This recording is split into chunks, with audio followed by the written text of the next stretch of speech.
सतसाई भगत जी। सतसाई भगत जी। सतसाई जी। भगत जी, मैं दिल्ली से बोल रहा हूँ, प्रदीप दास जी। भगत जी, जो अभी बुलंदशहर में शासन हुई थी, हाँ आपने उधर बोला था कि हमें सारनाम जैसे बार में द्वार में मिलेगा, हाँ है ना? जी। सुरती तो कमल, 12 हाँ द्वार, जी, 12वां द्वार पार करके सुरती कमल। हाँ जी, तो परमात्मा हमें वहीं पर ही दया करेंगे। नहीं, वहां पे दया नहीं करेंगे। कहने का मतलब परमात्मा हमारी सुरती को वहां तक पहुंचा देंगे, ज्ञान दे के, भक्ति हाँ जी, करवा हाँ के। जी, हाँ जी, हाँ जी, हाँ, जब हमारी सुरती वहां तक पहुंच जाएगी, हाँ सुरती जी, कमल तक सुरती पहुंचने का मतलब है परमात्मा की पहचान कर लेना, खुली आंखों से सतलोक को देख लेना। हाँ जी, हाँ जी, तब हम उस शब्द के लायक बनेंगे, हम अधिकारी बनेंगे। हाँ जी। तो भगत जी, एक दास के साथ एक बार ऐसे हुआ था कि दास ना परमात्मा के लिए रो रहा था। हम्म मतलब कुछ कंडीशन ऐसी हुई थी कि मेरी लड़की है, तो मुझसे पैसे मांग रही थी, हम्म 10 रुपए। अभी पिछले ये लॉकडाउन की बात है, मैं जॉब कर रहा था, हम्म तो मैं 10 रुपए भी नहीं दे पा रहा था लड़की हम्म को। हम्म 3 दिन हो गए थे रोते रोते। हम्म तो परमात्मा के आगे मैंने एक दिन रोआ, मैं रो रो ये बोला, परमात्मा किस कंडीशन में पहुंचा दिया कि मतलब लड़की को 10 रुपए भी नहीं दे पा रहा मैं, अब यहाँ रह नहीं सकता। मतलब ऐसी हालत हो रही है कि मुझे लेके चलो आप, हम्म मैं रहना नहीं चाहता इधर इस लोगों में। हम्म तो परमात्मा ने उस दिन फिर मुझे रात को दर्शन दिए, हम्म और मैं मतलब सोया भी नहीं था और हम्म लेटा हुआ था। जैसे ही आंखें बंद करी तो परमात्मा ने दर्शन दिए दास को। तो जब परमात्मा ने दर्शन दिए तो मतलब हम मुंह से तो बोलते हैं कि हमें परमात्मा लेके चलो, लेकिन उस दिन फिर अपनी औकात याद आ गई दास को। जब परमात्मा ने दर्शन दिए तो डर सा हो गया कि परमात्मा अब लेके चले जाएंगे। हमें सारनाम तो मिला नहीं है, तो सारनाम नहीं मिला तो फिर हम इधर गर्भ में आएंगे। परमात्मा कहते हैं कि गर्भ में आते हैं तो इतना कष्ट और पीड़ा सहनी पड़ती है। तो परमात्मा का मतलब वो वचन याद आ गया उस टाइम पे, तो डर भय बैठ गया कि अगर परमात्मा अभी लेके चले जाएंगे तो वो पीड़ा वो दर्द सहनी पड़ेगी। तो दास के साथ ये हुआ था। गलती करी आपने भगत जी, जाना तो जाना था, मालिक जब लेके जा रहे थे तो।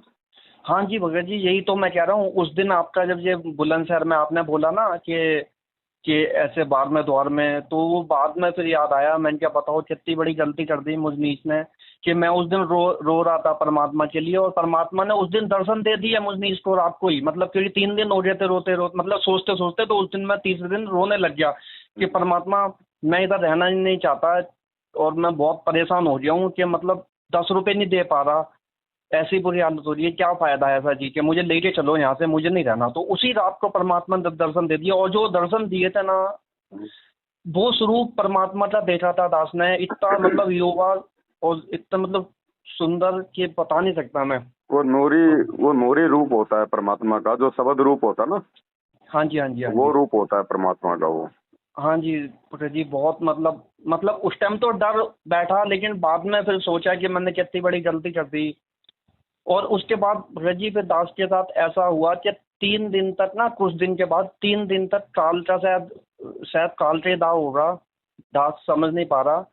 एक दिन सुबह सुबह 5 बजे करीब, 5:15 बजे करीब, दास के लेफ्ट कान में, मैंने आपको पहले भी शायद वॉइस मैसेज किया था कि दास के कान में ना लेफ्ट में आवाज आई थी विष्णु रूप से, 11 सितंबर को। तो उसमें ये आवाज आई थी कि धरती पे से लाखों लोगों के जाने का एक साथ समय आ गया, ऐसी आवाज आई थी। और फिर उसके दूसरे दिन ऐसा हुआ कि मैं काम कर रहा था, काम करते करते मैं चलता हुआ पंखा, जबकि 1 महीने पहले वो पंखा लगवाया था, चलता हुआ पंखा मेरी टेबल पे गिर गया। दूसरा ये, तीसरे दिन पे क्या हुआ, काल सामने उसमें काले सांड सांड सांड होता है उसके रूप में आ गया। और मैं बाइक पे मतलब जैसे चलूं, आगे चलूं तो आगे आ जाए, मतलब हुकारे मार रहा अटैक करने के लिए। आगे चलूं तो आगे मतलब जाने नहीं दे रहा, कम से कम 5-7 मिनट हो रहे मेरे साथ साथ ना बाइक के आगे पीछे भागे। फिर परमात्मा ने दया करी तो एकदम सतनाम का जाप का याद आया। जैसे ही सतनाम का जाप करा हुआ जी, वो सांड उल्टे पैर वापसी भाग गया। तो मतलब उस दिन सतनाम के पावर की मतलब महसूस हुआ कि मतलब सतनाम में कितनी पावर है भगत जी। तो ऐसे 3 दिन अटैक हुए भगत जी। ये क्या था मतलब, ये काल का दाव था, ये क्या था? दाव तो काल का ही होता है भगत जी। अटैक तो काल ही करता है, परमात्मा तो बचाव करता है फिर। नहीं, परमात्मा तो बचाव करता है। जैसे जी विष्णु लोक से आवाज आई थी, ये तो परमात्मा का तो हो नहीं सकता ये भी। और ऐसा है ना, परमात्मा बीच बीच में हमारी रिहर्सल देखता है कि जब ये नहीं इसको बट फाइनल लेके जाऊंगा तब ये क्या होगा क्या नहीं होगा। तो बीच बीच में परमात्मा हमारे शरीर से आत्मा को निकाल के भी लेके जाएंगे काफी ऊंचाई तक, फिर वापस छोड़ देंगे। इससे क्या होता है ना, इससे आत्मा परिपक्व हो जाती है। हाँ जी, हाँ फिर जी। जब फाइनल स्टेज में जब आत्मा जाएगी तो उस समय इसको कोई घबराहट नहीं होगी। और साथ में फिर हमारे इतनी भक्ति होगी कि भक्ति के प्रेशर से हमारे को कोई मतलब भय नहीं बनेगा। और ज्ञान से हमारे को ये विश्वास होगा कि गुरुजी शब्द रूप में मेरे आसपास ही चल रहे हैं। जहाँ मुझे उनकी जरूरत पड़ेगी मैं उनको पुकारूंगा, उनका नाम स्मरण करूंगा तो गुरुजी उसी समय मेरे सामने प्रकट हो जाएंगे। तो हमारे अंदर नहीं, भय नहीं रहेगा भगत जी।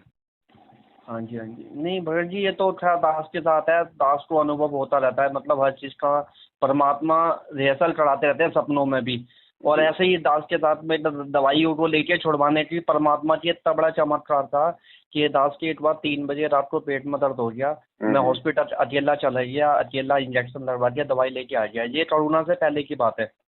तो मैं दवाई लेके इंजेक्शन लेके लगवा के आ गया, और जब घर पे आके लेट गया मतलब 15-20 मिनट में पेट का दर्द सही हो जाता, लेकिन नहीं हुआ। तो फिर मैंने दवाई भी खा ली, उसके बाद भी दर्द सही नहीं हुआ। 4 बजे से 8 बजे मैंने अपनी भगतमती को बोला, मैं क्या मेरे पेट का दर्द सही नहीं हो रहा। कह रही एक काम करो, किसी और डॉक्टर के पास चले जाओ। मैं क्या ठीक है जाता हूँ। लेकिन उससे पहले क्या हुआ, मैं दूसरे फ्लोर पे दरबार लगा हुआ है परमात्मा का, तो वहीं पर ही वॉशरूम है, वहाँ बाथरूम चला गया। तो परमात्मा ने प्रेरणा करी कि डॉक्टर के पास जाने से पहले एक बार परमात्मा के दंडवत करके जल पी लो। अमृत जल लिया भगत जी, और अमृत जल लेते के साथ ही वो पेट का दर्द ऐसे छू हो गया जैसे कभी था ही नहीं। 4 घंटे तड़पने के बाद तो फिर वो पता चला कि दवाइयाँ तो ये हमारे लिए बेकार है, किसी काम की है ही नहीं है। तो परमात्मा की उस दिन से मतलब दवाइयाँ बिल्कुल छोड़ दी। 2-2.5 साल हो गया कि दवाइयों की जरूरत ही नहीं पड़ती। कभी भी बुखार होता है, कुछ भी होता है, कि परमात्मा को दंडवत प्रणाम करा, जल लिया और दर्द छू। तो वाइफ कहने लगी जब मैं ऊपर से आया, तो कह रही अभी तो आप रो रहे थे, आप अब नीचे आए हो हंस रहे हो। मैंने क्या, मैं कैसे यकीन दिलाऊं लोगों को जा जाके कि मतलब परमात्मा धरती पे आए हुए हैं मतलब, लेकिन लोग नहीं पहचान पा रहे। सही बात।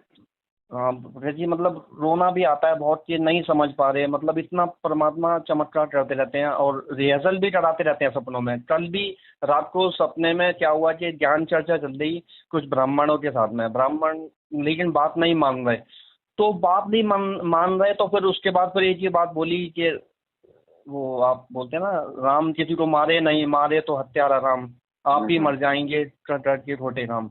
तो ये दास ने बोली, मतलब सपने में भी ज्ञान चर्चा चलती रहती है और बात होती रहती है ऐसे ही। बढ़िया। और एक बार अभी जो युद्ध चालू हुआ ना वो ये जो चल रहा है ये रूस का। तो दास के साथ क्या होता है, ये अभी ये 2 दिन मतलब जब युद्ध चालू भी नहीं हुआ था, तो उससे पहले 3 दिन पहले, 2-3 दिन पहले ही सपने आने चालू हो गए कि अब धरती पे जो मतलब पहले जो आवाज आई थी विष्णु लोक से कि अब वो समय आ चुका है, मतलब विनाश का चालू होने का।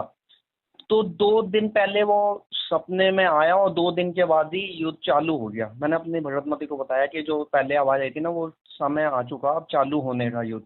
तो क्या, ये तुम तो अपनी तरफ से बोलते रहते हो, मैं क्या कहिए, चलो कोई बात नहीं। फिर 2 दिन बाद ही पता लगा कि युद्ध चालू हो गया। जबकि दास के घर में टीवी नहीं है, कुछ नहीं है, मतलब टीवी हम देखते नहीं, जरूरत ही नहीं पड़ती टीवी देखने की, क्योंकि है भी नहीं और लेके भी नहीं है, हमने करना क्या टीवी देख के। तो ऐसे परमात्मा रिहर्सल कराते रहते हैं भगत जी। चलो बढ़िया है, दया है मालिक की।